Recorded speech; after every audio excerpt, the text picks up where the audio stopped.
You might think spending like an hour dying on a treadmill is going to burn off last night's pizza. Oh, yeah, total myth. Right. Or you might think putting your kid in basketball is magically going to stretch their bones and make them taller. Another classic one. And you almost certainly think that stepping into a boxing ring, as long as you're wearing headgear, is keeping your brain totally safe. Sadly, no. Not even close. Yeah. So today, we are basically tearing up the dashboard of human biology. We're looking at the terrifying, awe-inspiring, and frankly, deeply misunderstood engine underneath it all. Welcome to the deep dive. Thanks. Yeah, the thing is, the human body is not a machine that you just pour fuel into and drive until a part snaps. Right. It is a wildly complex, fiercely adaptable, and sometimes totally counterintuitive ecosystem. I mean, treating it like a simple car is exactly where the vast majority of our modern sports myths and, honestly, training disasters come from. Which is exactly why we're pulling apart this massive stack of research today. We have a mountain of medical notes, biomechanical breakdowns, and sports science articles. A really incredible collection. It is. And a huge piece of this foundational insight comes to us courtesy of the work presented by Dr. Christophe Delong and Pienjigsa Formation, which, has given us this truly unparalleled microscopic look into sports traumatology.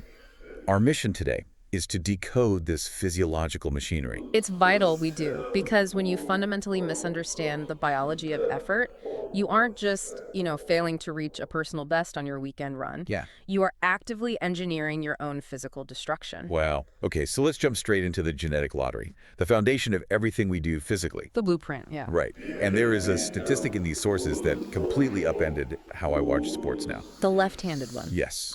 So only about 5% of children are born left-handed. 5%.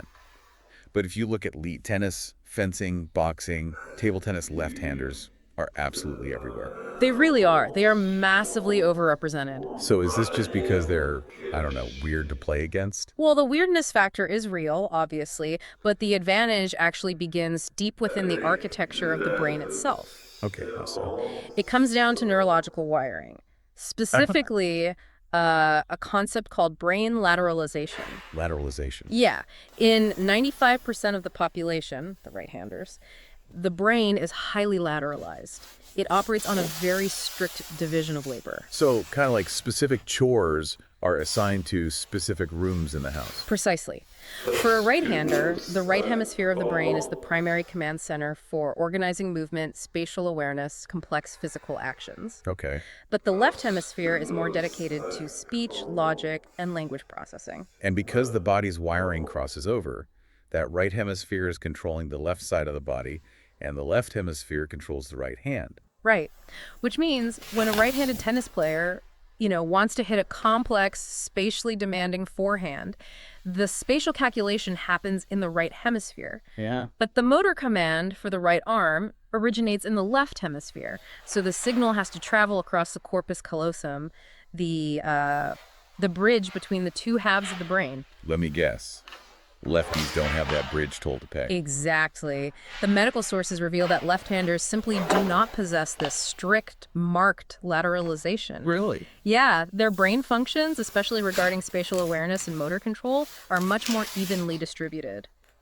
Both hemispheres basically share the responsibility for organizing the body in space and executing motor commands. Now, it's like they have dual core processing for physical movement while the rest of us are running on a single core. That's a great way to put it. But how much faster can that actually be? Like, we were talking about electrical signals in the brain. Isn't that basically instantaneous? You'd think so, but in a sport like fencing or table tennis, where a reaction window is measured in literal milliseconds, eliminating that cross-hemisphere transit time is a measurable, definitive biological edge. No way. Yes way.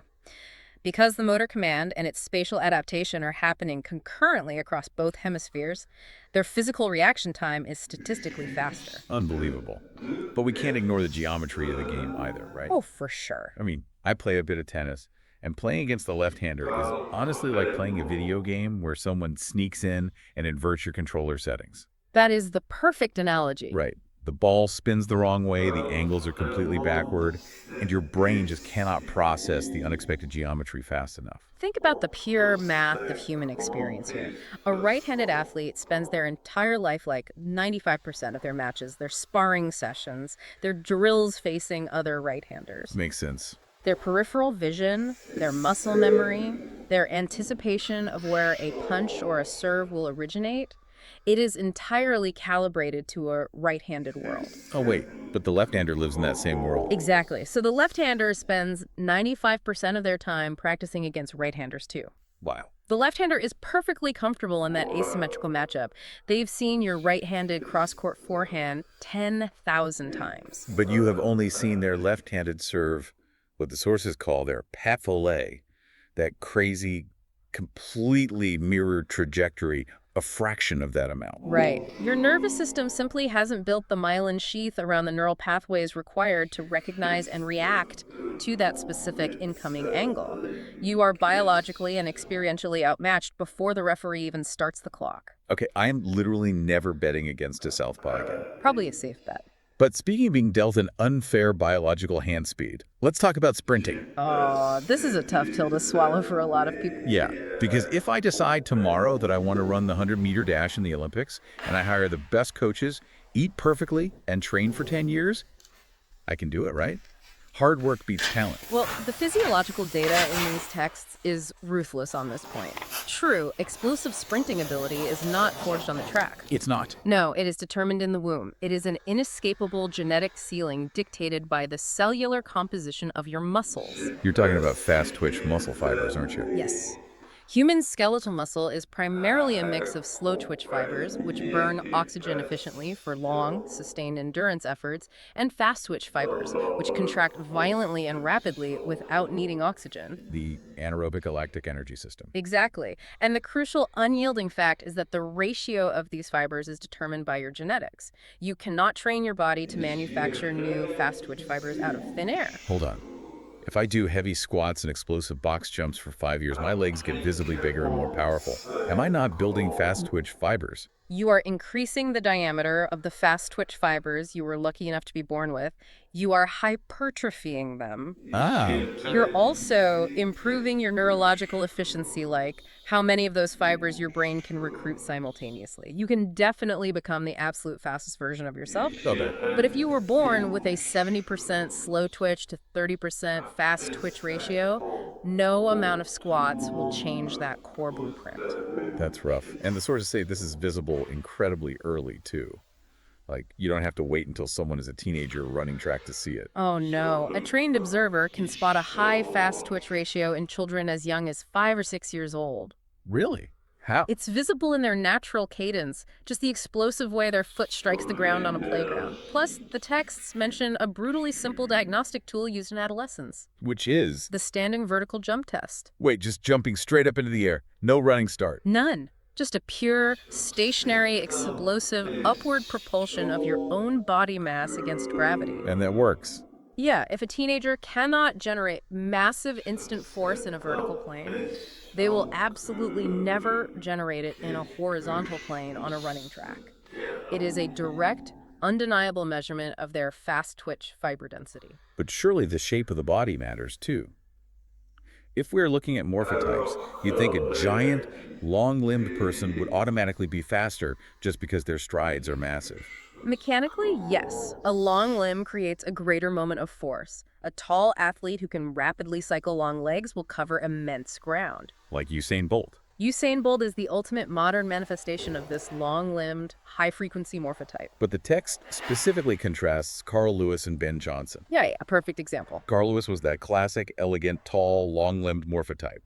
Ben Johnson was shorter, incredibly thick, built almost like a powerlifter. Very different builds. And yet, when the gun went off, Johnson exploded out of the blocks with a speed that totally defied his shorter stride length. Because his internal cellular engine was so overwhelmingly dense with fast-twitch fibers that it overrode the biomechanical disadvantage of shorter levers. Oh, wow. His muscle contractions were so violent and rapid that he reached maximum velocity faster than the taller athlete. It was the cellular makeup that dictates top speed. Exactly.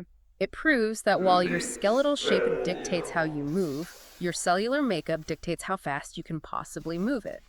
And this unteachable speed is exactly why sprinters are the most prized commodities in team sports like soccer or rugby. They take a genetic anomaly and basically weaponize it to create space. Okay, let's stick with the skeleton for a minute. I have a bone to pick with a childhood myth. Oh boy, which one? I was told endlessly that if I played basketball, all the jumping and reaching would literally stretch me out and make me taller. Yeah. No, the human skeleton is not a piece of warm taffy. You Yeah. cannot elongate the calcified shafts of your long bones by jumping up and down. So why is every NBA player 7 feet tall? Yeah. Natural selection within the sport. The sport weeds out shorter people because height is an insurmountable advantage for blocking and rebounding. Basketball doesn't create giants, it acts as a magnet for them. That makes a lot more sense. But the text does offer a fascinating caveat about these extension sports like basketball, volleyball, even rock climbing. It says they do provide a hidden height benefit, but it's like an illusion of posture. And a very powerful illusion. While you aren't changing your genetic bone length, constantly engaging in sports that require upward extension deeply conditions the paravertebral muscles. The deep muscles running alongside the spine. Exactly, the muscles that keep us from slouching over our keyboards all day. Guilty as charged. Right. By perpetually forcing these muscles to contract and support the spine in an elongated state, the athlete develops a permanent, highly upright resting posture. So it counteracts that forward head, rounded shoulder slump that modern life forces upon us. Precisely. So you aren't actually taller on a doctor's measuring stick, but you occupy more vertical space in a room. You know, the sources highlight the profound psychological feedback loop this creates too. It's massive. When a young person is accustomed to standing tall, physically opening their chest, and projecting presence, it alters their neurochemistry. It boosts confidence. Absolutely. That physical posture translates directly into social dominance and self-assurance off the court. You embody the space you take up. You literally walk taller.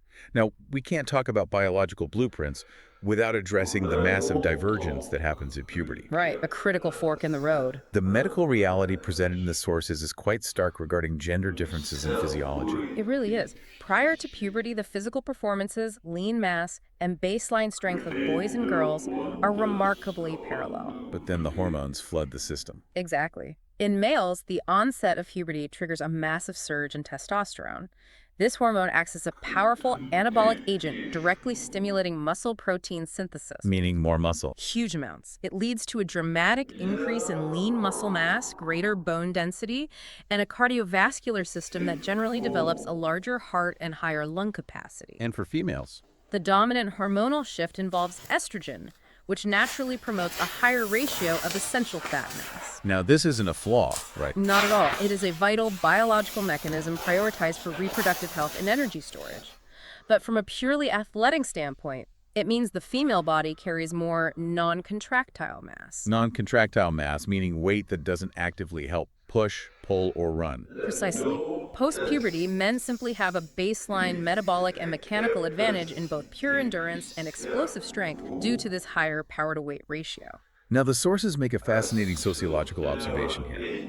Because of these distinct biological shifts, men and women often, though absolutely not always, seek out different things from sports. Yes, the text suggests women often gravitate towards sports emphasizing harmony, complex motor control, and aesthetics. Like gymnastics, dance, or synchronized swimming. Right.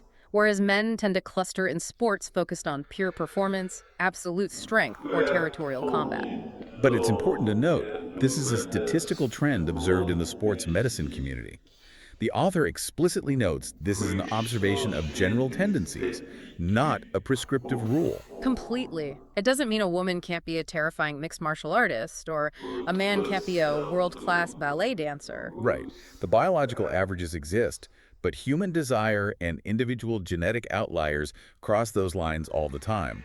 But no matter what genetic hand you were dealt, how you fuel that biology is where the real disaster usually happens. Oh, absolutely. Which brings us to the engine room. Let's talk about metabolism and bust the biggest weight loss myth on the planet. The treadmill fallacy. Yes. Okay, let's say I want to lose 5 pounds. My instinct, and the instinct of millions of people, is to go to the gym, run on the treadmill for an hour until I am gasping for air, covered in sweat, completely miserable. The standard approach. And then I look down at the little digital display, and I think I've just incinerated half the fat on my body. And you step on the scale the next morning, profoundly demoralized because nothing has changed. It's the worst feeling. The reality of caloric expenditure during exercise is one of the hardest truths for people to accept. A full, grueling hour of running, a highly competitive tennis match, or even a 50-kilometer bike ride only burns in the neighborhood of 500 calories. 500 calories is like a large muffin. It's a blended coffee drink. You suffer for an hour, and you can undo that suffering in 4 bites. How is that mathematically possible? My heart rate was at 160. Your heart rate was elevated, yes, but we have to contextualize that effort within your total daily energy expenditure. Okay. The sources provide a beautiful, sobering breakdown. Roughly 75% of the calories you burn every single day are consumed just keeping you alive. This is your basal metabolic rate, or BMR. Keeping the lights on? Exactly. Your brain consumes a massive amount of glucose just to think.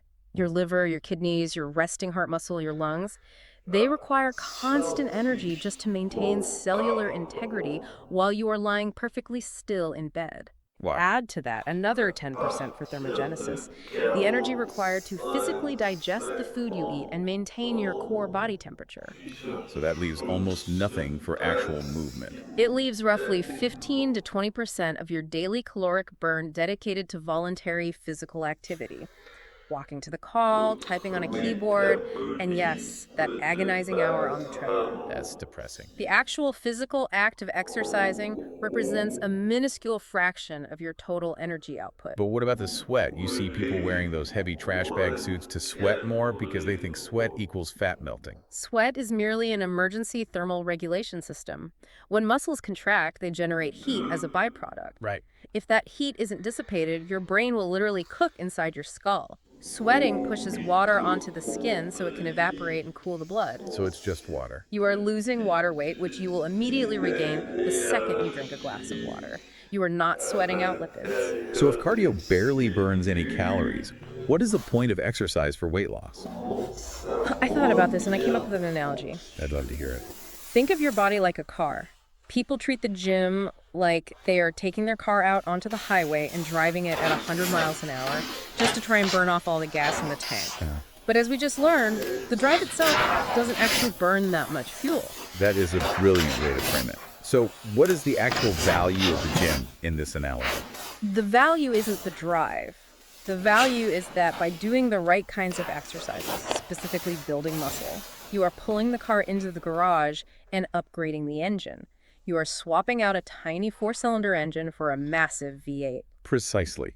By engaging in sports that build lean muscle mass targeted strength training, heavy cycling, intense rowing, you are systematically increasing your basal metabolic rate. Because muscle tissue is highly metabolically active compared to fat tissue. So the V8 engine burns more fuel all day long, even when the car is just parked in the driveway.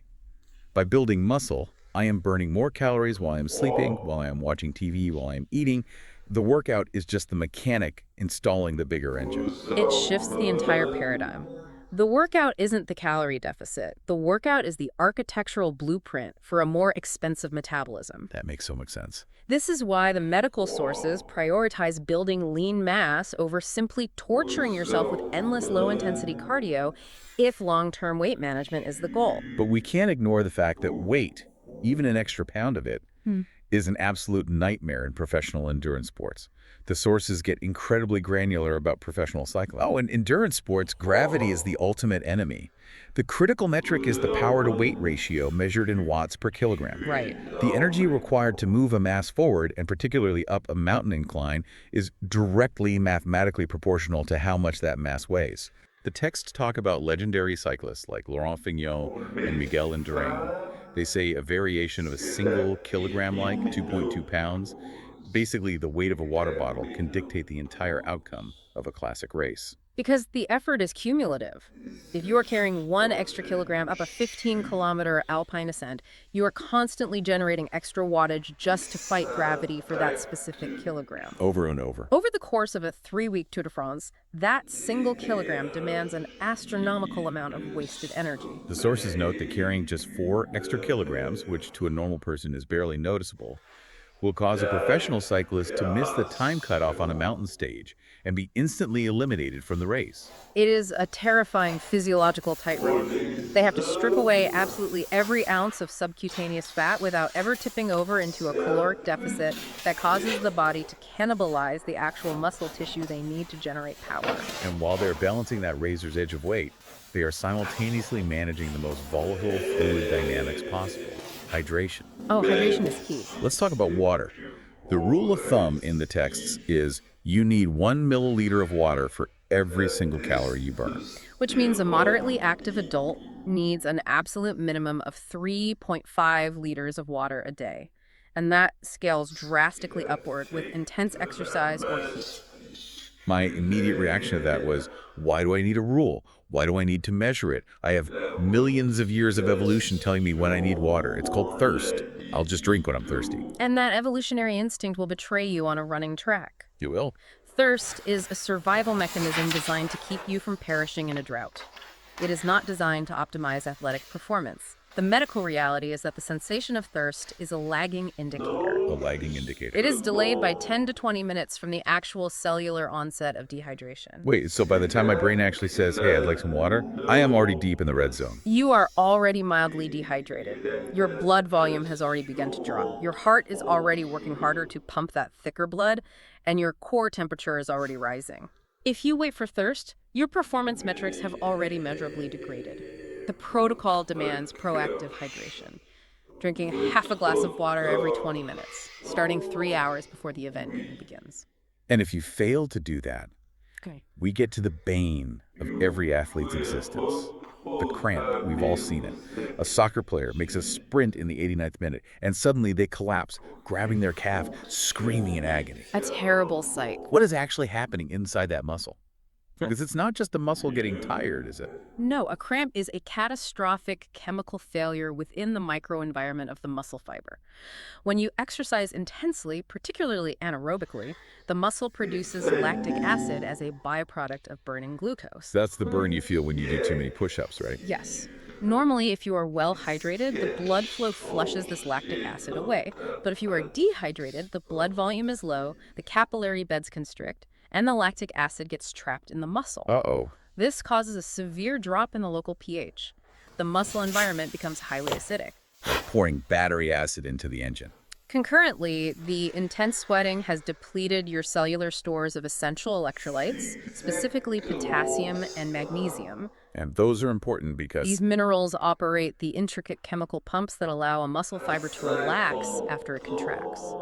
so the environment is toxic with acid, and the key that unlocks the muscle contraction is missing. Exactly. The acidic environment, combined with the accumulation of ammonium and the sheer lack of potassium and magnesium to reset the electrical charge, causes the neurological control of the fiber to short circuit. Oh, it just locks up. The muscle locks into a violent, involuntary maximal contraction. It is the muscle literally screaming that its internal chemistry is completely corrupted and it can no longer function safely. That is a terrifying microscopic event. But the human machine is remarkably resilient if you plan for its limitations. And the sources highlight a profound example of this. Professional Muslim athletes competing during the holy month of Ramadan. It is a masterful demonstration of metabolic adaptation. During Ramadan, an observant athlete cannot consume any food or water from sunrise to sunset.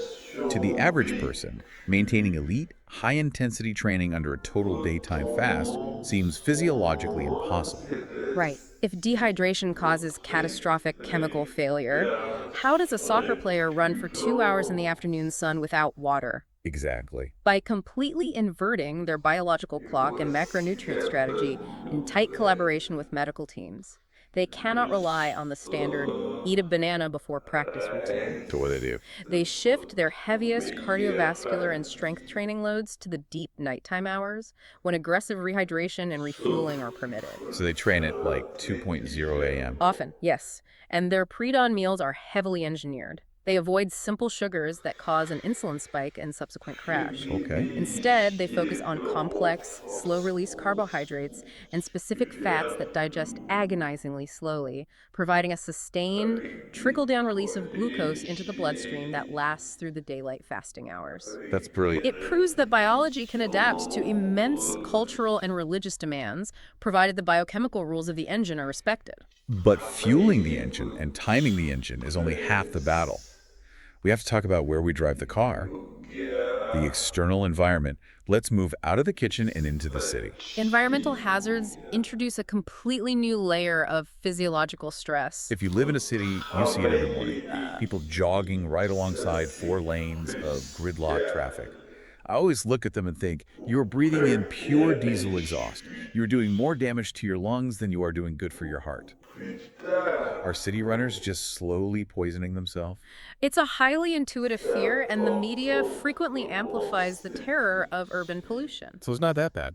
Well, the medical texts acknowledge that during severe acute pollution peaks, when there's a smog warning, intense cardiovascular exercise will trigger asthma, irritate the bronchial tubes, and should definitely be avoided or moved indoors. Okay. But the broader medical consensus on daily urban running might surprise you. Let me guess.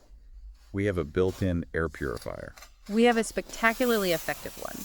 The ENT sphere, the ears, nose, and throat, is a first line of defense.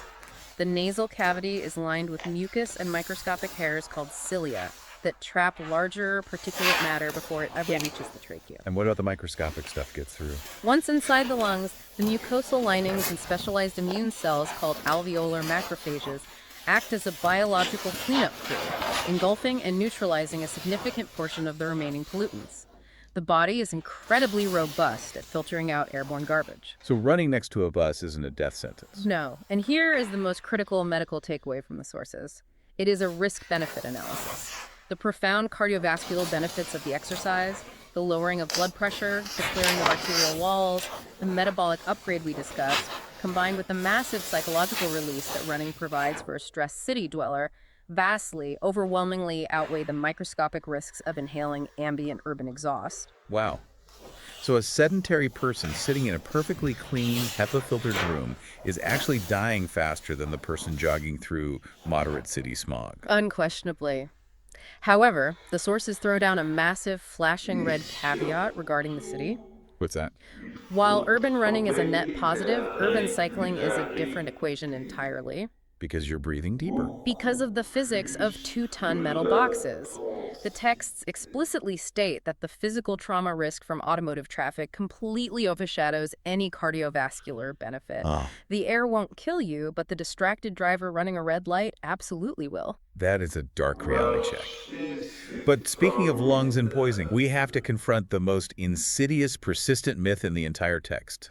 The smoking athlete. Oh, this one is terrifying. I have literally heard guys on my rec league soccer team say, yeah, I smoke a pack a day, but I run 3 miles every morning, so I sweat out the tar and clean my lungs. That is a physiological impossibility and one of the most lethal delusions an athlete can harbor. You cannot, under any biological mechanism, sweat out tar. Explain exactly what happens to that smoke. When you inhale cigarette smoke, it isn't just a gas that floats in and floats out. It carries highly viscous chemical particulates. That tar becomes irreversibly physically glued to the delicate alveolar sacs in the lungs.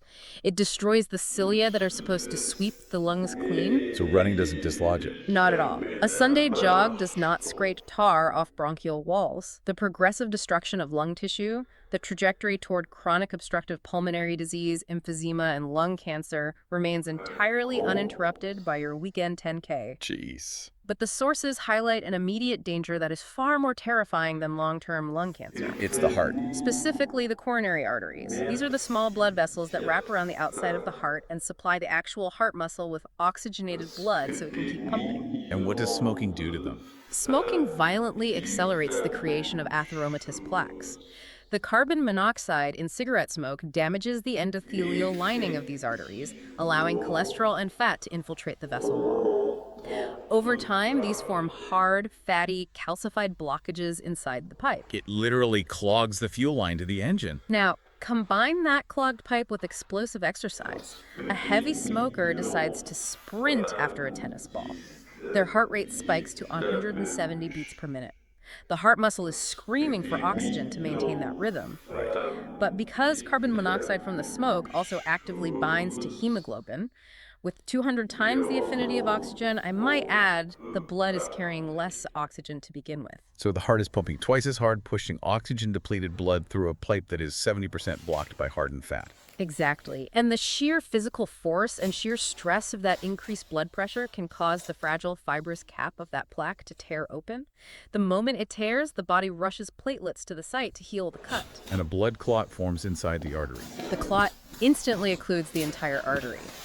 The blood supply to that section of the heart muscle stops. The muscle tissue begins to die within minutes. You have a massive myocardial infarction, a heart attack. So doing sports doesn't protect smokers. It actively acts as the trigger for sudden cardiac death. That is horrifying. The only solution is to stop smoking.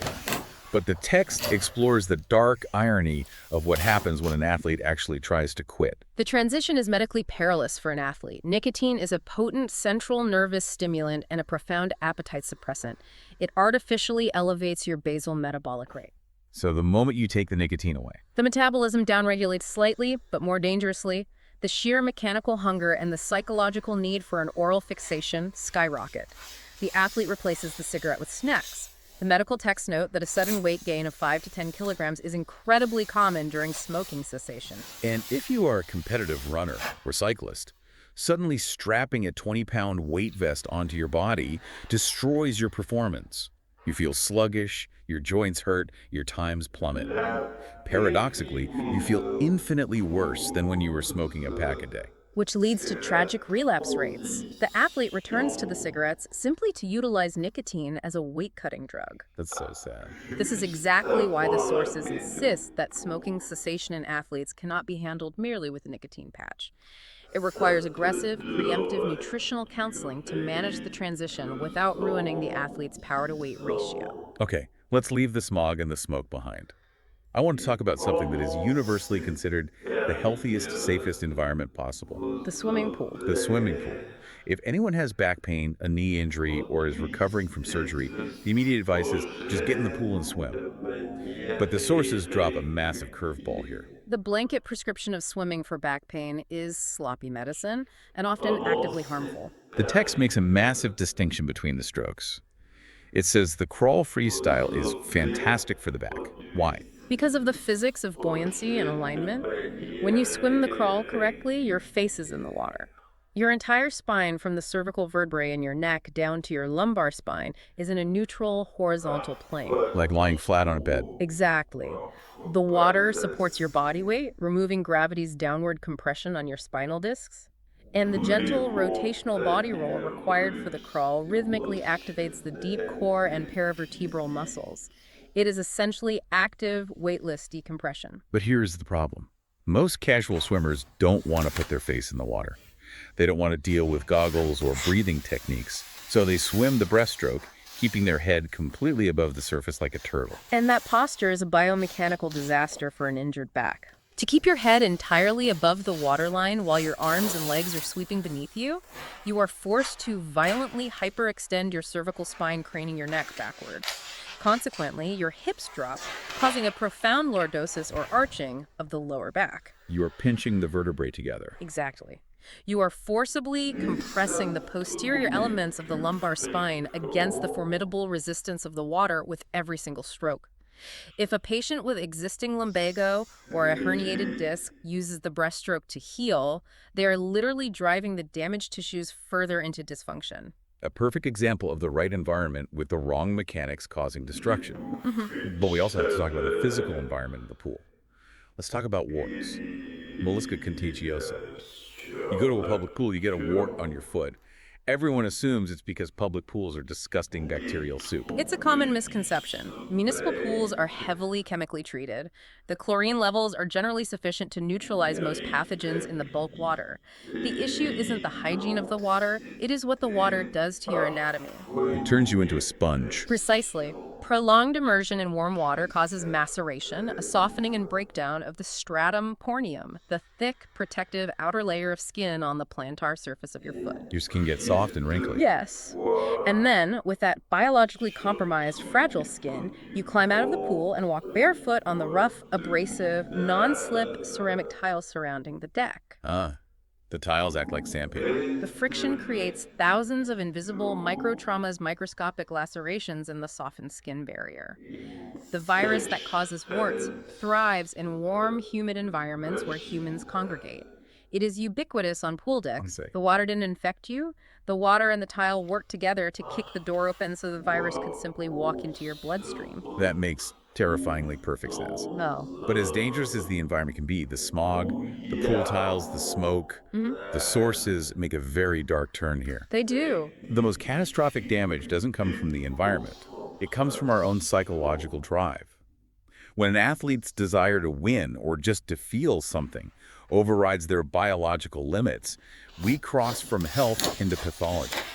Let's look at the physical realities of combat sports. This is where we confront the illusion of sanitized violence. There is a massive trend of amateur combat sports. Boxing fitness classes, Krav Maga, Jiu-Jitsu.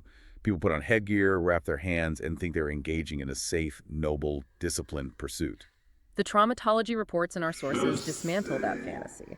Let's examine a knockout in boxing. The general public often perceives a knockout as a sort of dramatic fainting spell, a clean, temporary reboot of the system. Like unplugging a computer and plugging it back in. It is nothing like that. A knockout is a profound, acute, traumatic brain injury. Wow. When a hook connects with the jaw, it causes a rapid rotational acceleration of the skull. The brain, which is essentially floating in cerebrospinal fluid, lags behind. It violently slams into the inside of the cranium, a coup contra coup injury. So the brain is literally bruising against the skull. Worse. The rotational force causes deep shearing of the axonal fibers, the wiring that connects neurons. This massive physical trauma triggers a sudden, catastrophic influx of calcium into the brain cells, causing massive electrical depolarization. What does that mean? The brain simply shuts down conscious function to protect itself from dying. It is accompanied by microhemorrhages bleeding deep within the brain tissue. The sources explicitly draw a line from this cumulative microtrauma directly to chronic traumatic encephalopathy, CTE, and Parkinson's disease. You aren't fainting. You are giving yourself a localized stroke. And the damage isn't limited to the skull. In martial arts that emphasize throws and body strikes like judo or karate, there is a prevailing philosophy of control. But the physics of two human bodies colliding at high speed remain absolute. A perfectly executed judo throw still results in a massive deceleration impact when the opponent hits the mat. The text mentions internal organ damage. Extensive internal damage. The sources document repeated incidences of splenic ruptures, the spleen physically bursting from the concussive force of abdominal kicks or throws. We see severe intestinal contusions and profound cumulative joint destruction. Repeated shoulder and elbow luxations, dislocations are considered routine. Well, let's happy there and push back on the psychology of this. I understand why a young kid in a desperately poor neighborhood steps into a boxing ring. They're trading their neurological future for a chance at millions of dollars and a way out. The math makes grim sense. Sure. But the texts bring up the amateur professionals. I'm talking about a 40-year-old software engineer or a dentist whose entire livelihood depends on their hands and their brain, going to a Krav Maga class on a Tuesday night and risking a shattered wrist or a concussion. Why? What is the logic? It requires a sociological lens to understand. The sources propose that this behavior taps into a deeply repressed psychological need. We live in incredibly sanitized, profoundly regulated, physically safe, modern societies. Right. Physical danger, raw survival consequence, has been largely engineered out of our daily existence. We sit in ergonomic chairs in climate-controlled offices. Exactly. For some individuals, this safety becomes a form of sensory deprivation. They seek out gratuitous, controlled violence because there is an element of masochism, a deep-seated need to experience pain, to feel a raw physical consequence, to prove to their own primate brain that they can endure physical suffering. That's wild. It is a violent rebellion against the numbness of modern safety. That is a dark reality. We are so safe that we have to pay a martial arts instructor to crack our ribs just to feel alive. And that search for sensation leads directly into the next pathology, egorexia, exercise addiction. It is a recognized, devastating psychiatric and physiological condition. Most people think addiction requires a substance, alcohol, drugs, nicotine. How can you be addicted to running? You are addicted to a substance. It's just one your body manufactures. During intense, prolonged exercise, the pituitary gland releases endorphins. These are endogenous opioid neuropeptides. Opioid, like morphine. Chemically and functionally, yes. They bind to the exact same receptors in the brain as morphine. They blunt the sensation of muscle pain and produce a profound sensation of euphoria. The runner's high. For most of us, that's just a nice feeling that makes the shower afterward feel great. But for an athlete suffering from bigorexia, they become chemically and psychologically dependent on that opiate release. And just like with exogenous narcotics, they build a tolerance. So running 3 miles doesn't give them the high anymore. They have to run 5, then 10, then 20. They have to constantly increase their workload, their mileage, their intensity, just to reach baseline emotional stability. And if they don't? If they were forced to take a rest day, they experience genuine, terrifying withdrawal symptoms, profound anxiety, irritability, and deep depression. The text uses a chilling phrase to describe where this leads. Corpo-suicidal behaviors. Because the need for the chemical hit overrides the pain signals of structural failure. They will literally run until the bones in their feet shatter. The osteoclasts, the cells that break down bone tissue under stress, outpace the osteoblasts trying to rebuild it, resulting in massive stress fractures. Oh my. They develop chronic, necrotic tendinopathies, yet they continue to train on broken bones because the psychological terror of stopping is worse than the physical agony of the injury. They are actively destroying the vessel to feed the addiction. The expert analysis in the text connects this specific pathology directly to the explosion of extreme sports. Base jumping, wingsuit flying, free solo rock climbing without ropes. It is the exact same underlying neurochemical mechanism, but played out with life or death stakes. In a society that numbs every discomfort with a pill for a headache, a pill for sadness, a pill for anxiety, these extreme athletes seek out the razor-thin, uncompromising boundary between life and death. They demand to experience a pure, unfiltered reality where the consequence of a single mistake is immediate and absolute. Gravity doesn't care about your feelings. But then the text points out the supreme, depressing irony of this. These athletes are seeking pure, anti-establishment reality. But what happens? Corporate sponsors arrive. Energy drink companies slap neon logos on the parachutes, they sanitize the footage, they hide the devastating death tolls, and they package this raw human desperation to feel alive into a marketable 30-second commercial to sell sugar water to teenagers. It is the ultimate commodification of extreme risk. The media presents a highly manicured version of a lethal pathology, framing it as a desirable lifestyle brand. This only encourages more amateur athletes to chase that dangerous high without comprehending the profound psychological and physical destruction waiting for them. Which brings us to the ultimate shortcut, the ultimate dark side of performance, the epidemic of doping.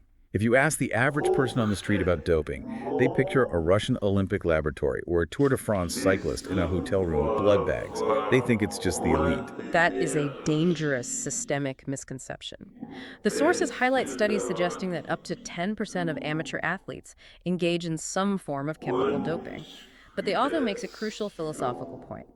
Sports doping does not happen in a vacuum. It begins with pharmacodependence in normal, everyday society. Right. We are conditioned from birth to believe that biology can be bypassed. We take a pill to sleep, a pill to wake up, a pill to focus at our office job, a pill to lose weight. We view any biological limit, any fatigue, any discomfort as a chemical deficiency that needs to be solved with pharmacology. So when an amateur cyclist hits a training plateau or a gym goer wants to look better for the beach, reaching for a chemical aid feels entirely normalized. It's just an extension of how they live the rest of their lives. But when we transition up to the professional ranks, the medical horrors of doping become truly grotesque. Let's look at the mechanisms. Talk to me about EPO erythropoietin. EPO is a naturally occurring hormone produced by the kidneys that stimulates the bone marrow to produce red blood cells. In endurance sports, red blood cells are gold. They carry oxygen. More red blood cells mean a higher aerobic capacity. So they inject synthetic EPO to flood the system. Exactly. They artificially drive up their hematocrit, the percentage of the blood volume occupied by red blood cells. But there is a lethal physical consequence.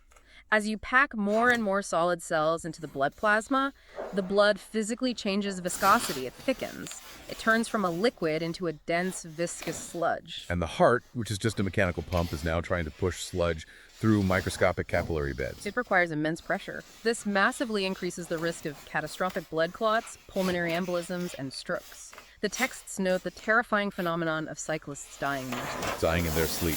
Because an elite endurance athlete has a naturally very low resting heart rate, perhaps 35 beats per minute, when they sleep, the heart isn't pumping hard enough to push the sludge.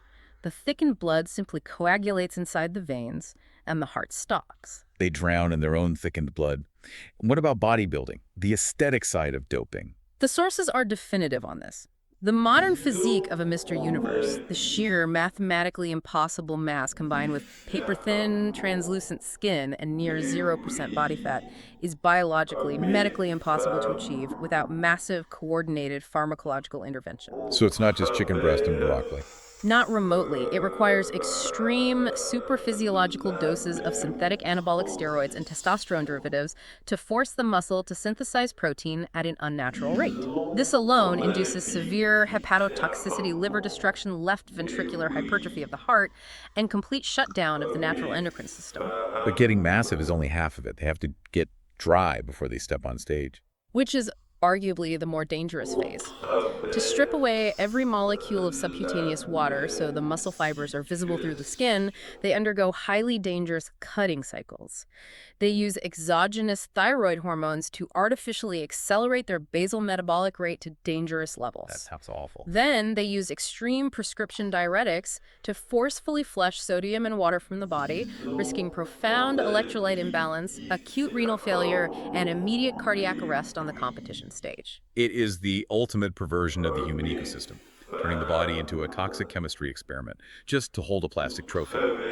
But I have to ask, looking back at history, Pierre de Coubertin, the founder of the modern Olympics, had this incredibly romantic, noble vision of amateurism, fair play, the pure athletic spirit. Did he foresee this chemical warfare? Would he be horrified? Coubertin might be horrified, but the sources point out that his ideal was always a romantic fiction. We look back at the ancient Greek athletes, the very inspiration for the Olympics, and imagine noble philosophers throwing discusses. The historical reality is that they were profoundly corrupt. Wait, how did an ancient Greek athlete dope? They didn't have syringes or synthetic hormones? They used what we would call sympathetic magic through ingestion. A runner who wanted explosive speed would intentionally gorge on the raw meat of an antelope, believing the physical properties of the fast animal would transfer to their muscles. That's crazy. A wrestler seeking immovable mass would eat specific cuts of bull meat. They ingested hallucinogenic mushrooms and herbal concoctions to blunt pain and induce berserker states before combat events. So the mechanics are primitive, but the psychology was exactly the same. Identical. The intent ingesting an external substance to gain an unnatural, unfair advantage over an opponent and bypass biological limits is not a modern corruption of sport. It is as old as sport itself, born from the innate human desire to win at absolutely any cost. That is a sobering realization. The drive to win is inextricably linked to the drive to cheat biology. So when athletes inevitably abuse their bodies through this overtraining, these extreme sports, or this chemical doping, the machinery spectacularly breaks down, which leads us to the aftermath. How do we actually fix a broken athlete? The breakdown often presents in ways that are deeply alarming to the athlete, but well understood by sports traumatologists. Let's start with a symptom mentioned in the text that would send anyone into an absolute panic. Imagine you just finished your first grueling marathon, or maybe you spent all weekend firing a 12-gauge shotgun at clay pigeons. You go to the bathroom, you are peeing dark red blood. You immediately think your kidneys are failing and you are dying. It is a visually terrifying symptom, but the expert insight here is to remain calm and understand the cellular mechanism. You are likely experiencing a condition called myoglobinuria. Break that down, because it's not actually red blood cells bleeding into your urine, is it? Correct. Inside your skeletal muscle cells, there is a specialized protein called myoglobin. Its job is to bind and store oxygen locally within the muscle tissue. It is also what gives red meat and your muscles their dark red color. Okay, so how does it get into the toilet bowl? When muscle tissue is subjected to severe, unaccustomed crush trauma, whether from the repetitive, violent pounding of thousands of footsteps on asphalt during a marathon, or the repeated blunt force trauma of a heavy shotgun recoil slamming into the shoulder pocket, the physical integrity of the muscle cells fails. The cell membranes rupture. The cells pop like water balloons. Yes, a mild form of rhabdomyolysis. When they rupture, they spill their internal contents, including that red myoglobin protein, directly into the bloodstream. I see. The blood circulates this massive protein load to the kidneys, which are responsible for filtering the blood. The myoglobin passes through the renal filters into the urine, turning it a dark red, brown, or even tea color. It looks like massive internal bleeding, but you are actually just excreting crushed muscle protein. Okay, so it's not a hemorrhage. But the sources say it's not entirely harmless either. It is usually benign if handled correctly. The danger is that the myoglobin molecule is very large. If too much of it reaches the kidneys at once, especially if the athlete is dehydrated, the protein can physically clog the microscopic filtration tubules, the glomeruli in the kidneys. Like pouring thick mud down a small drain. Exactly. This can lead to acute renal toxicity, Therefore, the immediate vital medical intervention is massive rapid hydration. The athlete must consume 3 to 4 liters of water immediately to dramatically increase urine output, flushing the plumbing and diluting the protein before it can crystallize or cause damage. Drink a gallon of water and wait it out. Good to know. Let's pivot to something less terrifying, but universally complained about. Pelvic imbalance. I hear this constantly from runners. Oh, my IT band hurts, my back hurts, my chiropractor says my pelvis is crooked and I have one leg shorter than the other. I need an adjustment. The medical texts from Kiensha formation are highly critical of this obsession with perfect symmetry. The idea of a perfectly balanced, symmetrical human skeleton is an anatomical myth. The sources reveal that almost every single human being has a natural structural pelvic imbalance or a leg length discrepancy of up to 10 to 12 millimeters. Half an inch. We're all walking around half an inch crooked. Yes. And your kinetic chain, your ankles, your knees, your spinal curves has spent decades brilliantly adapting to that specific asymmetry. So if I go to a practitioner and they try to forcefully pop my pelvis back into perfect alignment, what happens? You introduce chaos into an adapted system. The sacroiliac joints of the pelvis are incredibly rigid, secured by massive, thick ligaments. It is physically impossible to permanently reshape or realign the adult pelvic girdle through manual manipulation without causing severe connective tissue trauma. Wow. Attempting to force symmetry where nature designed asymmetry violently disrupts the compensatory kinetic chain.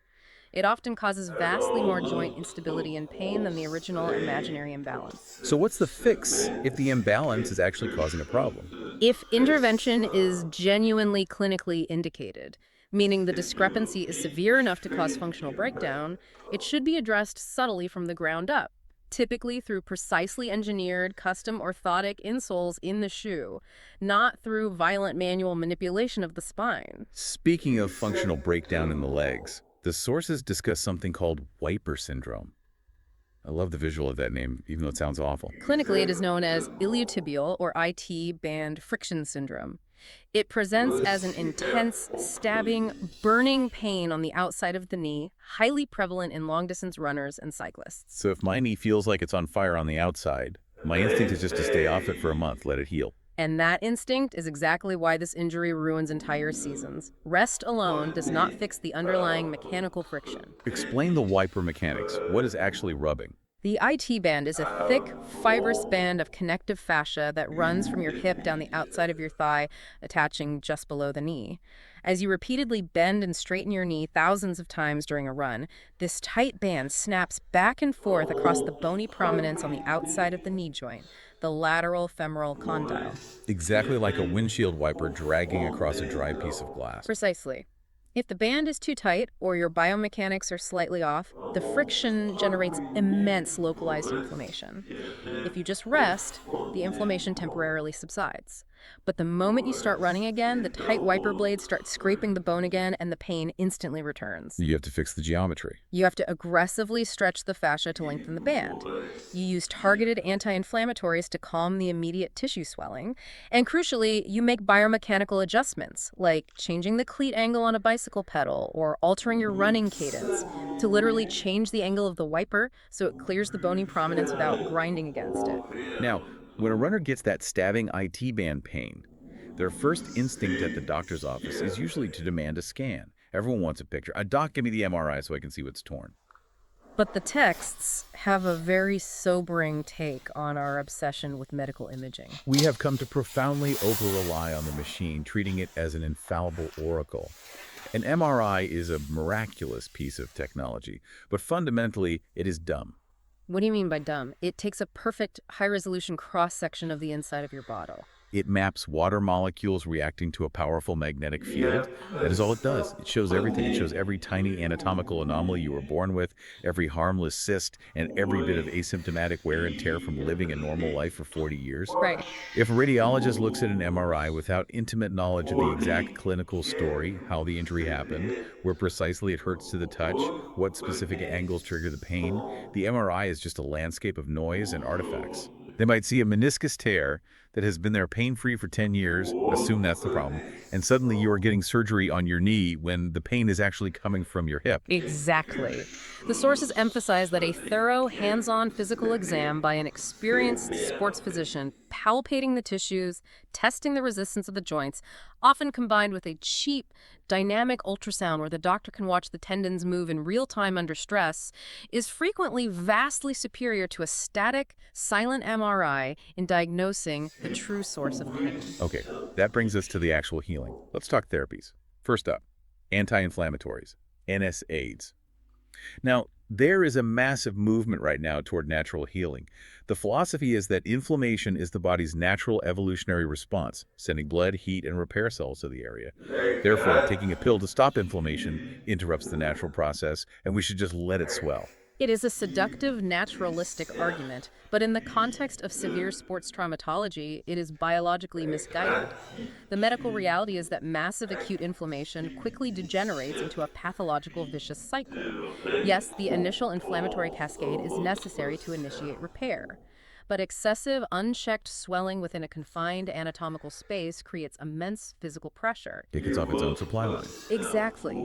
The pressure collapses the microcapillaries, restricting blood flow and causing hypoxic cell death in the surrounding healthy tissue.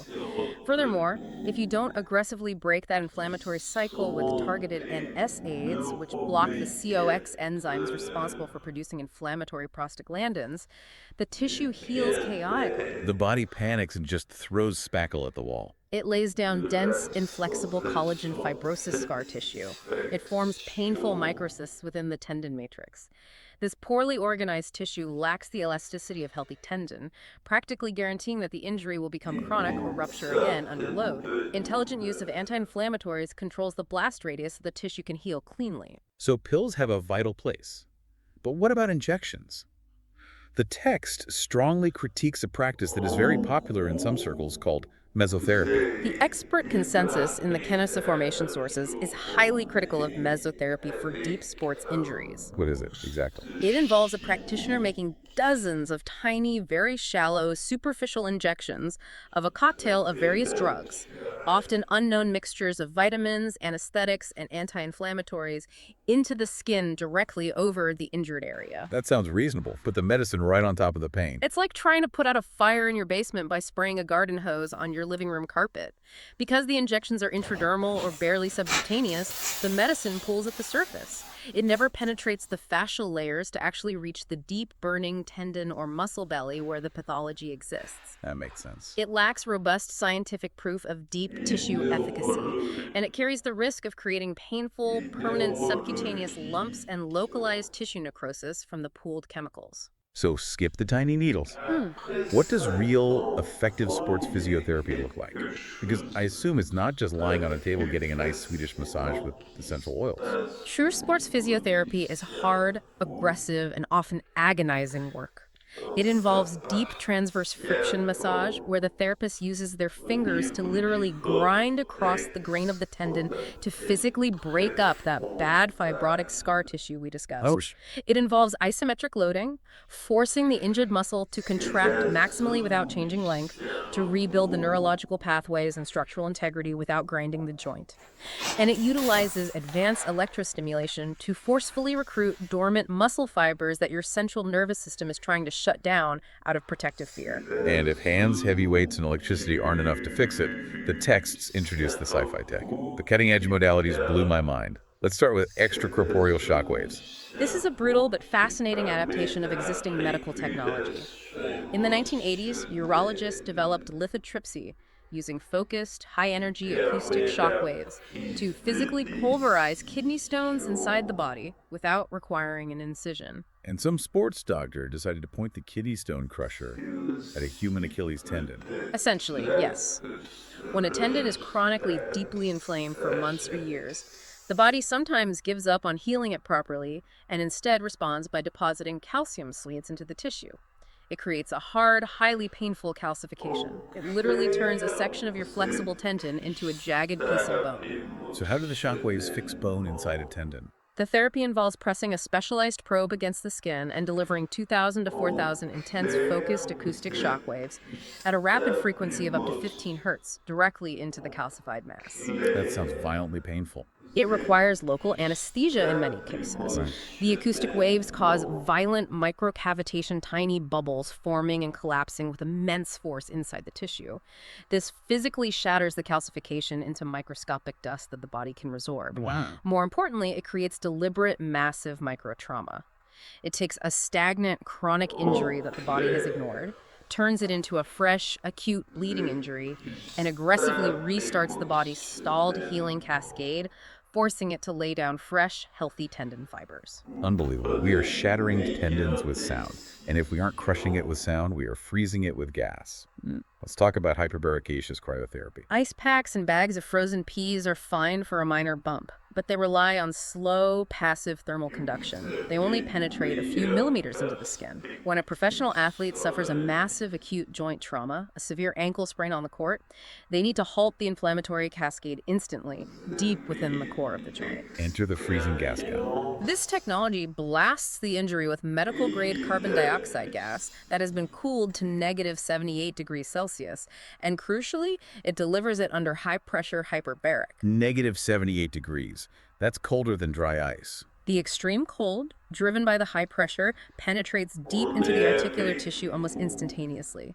It triggers an immediate, profound vasoconstriction, a violent clamping down of the blood vessels. It just stops the swelling cold. Literally. It physically halts the internal bleeding and swelling on a cellular level in seconds, dramatically reducing the total volume of tissue damage compared to letting the joint swell for hours while waiting for an ice pack to work. It is an absolute game changer for acute on-field trauma management. So modern medicine can rebuild us. You can flush our kidneys, shatter our calcifications, and freeze our swelling at negative 78 degrees. But the ultimate goal of all this sports science isn't to constantly fix a broken machine. It's to maintain the ecosystem so it runs beautifully for decades without breaking down. Which brings us to the final phase of our deep dive, the golden rules for the long run. This is where we transition from crisis management to sustainable human longevity. And the first rule is going to make a lot of hardcore type A athletes very, very anxious. The absolute necessity of true rest. Athletes are terrified of resting.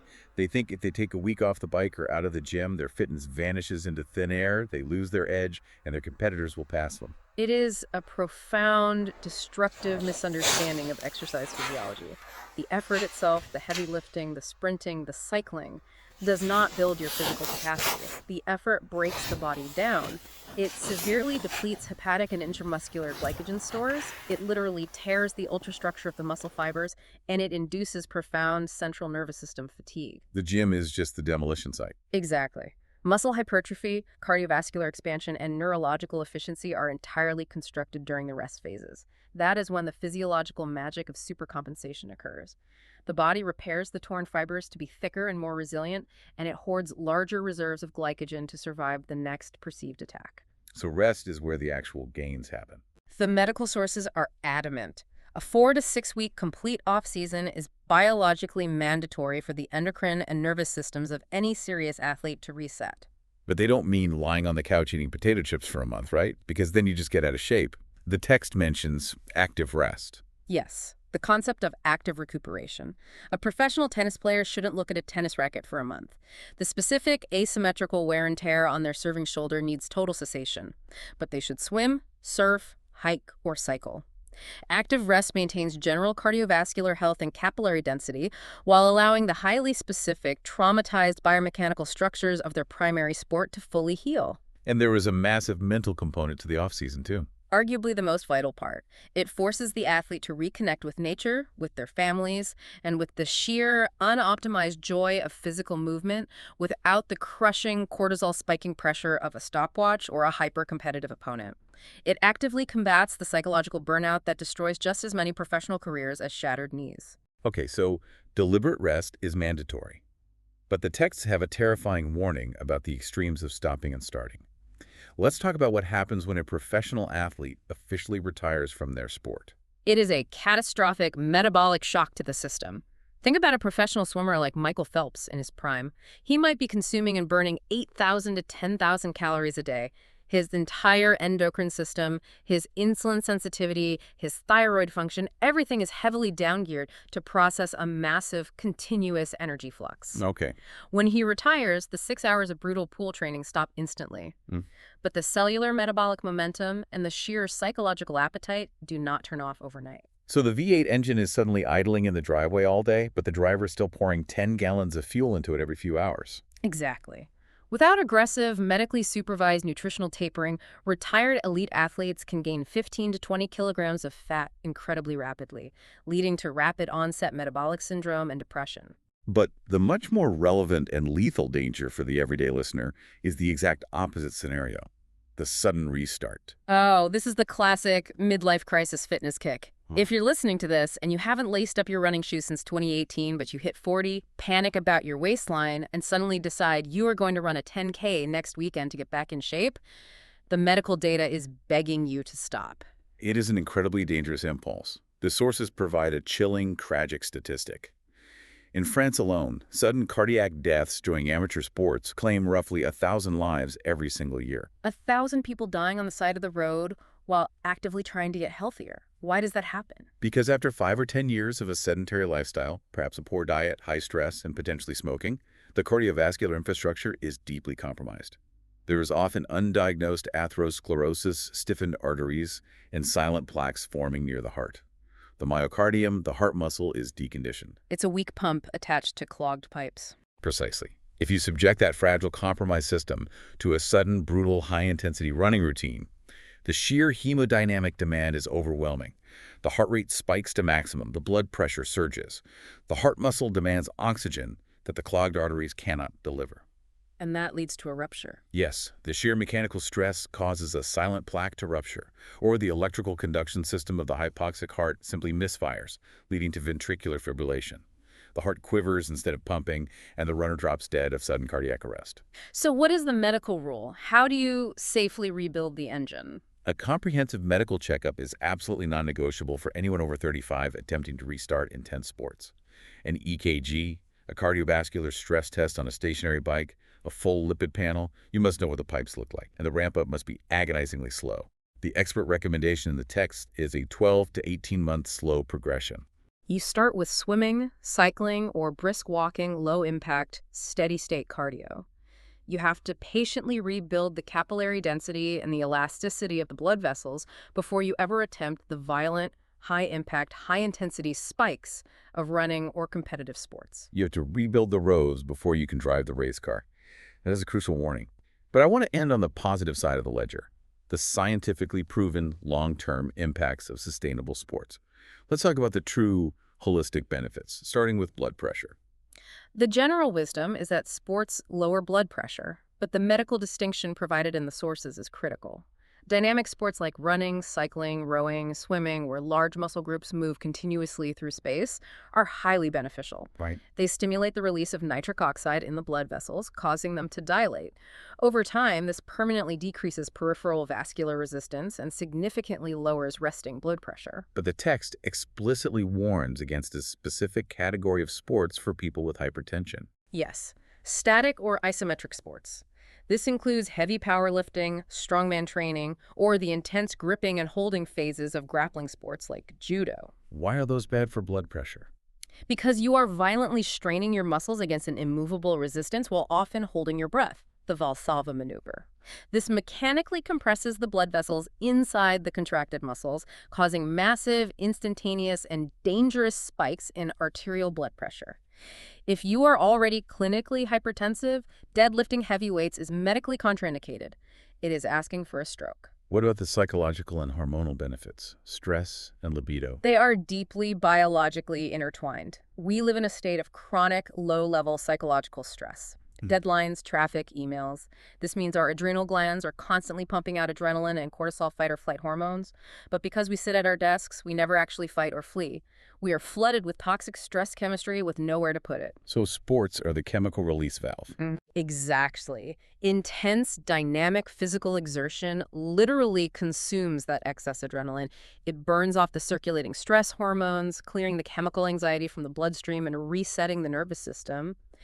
And regarding libido, the benefits are substantial, though absolutely not for the reasons men typically assume. Right, the gym bro myth is always that lifting heavy weights spikes your testosterone into the stratosphere and turns you into an alpha male. The biological irony, noted directly in the sources, is that chronic endurance training actually tends to lower resting testosterone levels in male athletes due to the sheer sustained physiological stress and caloric demands.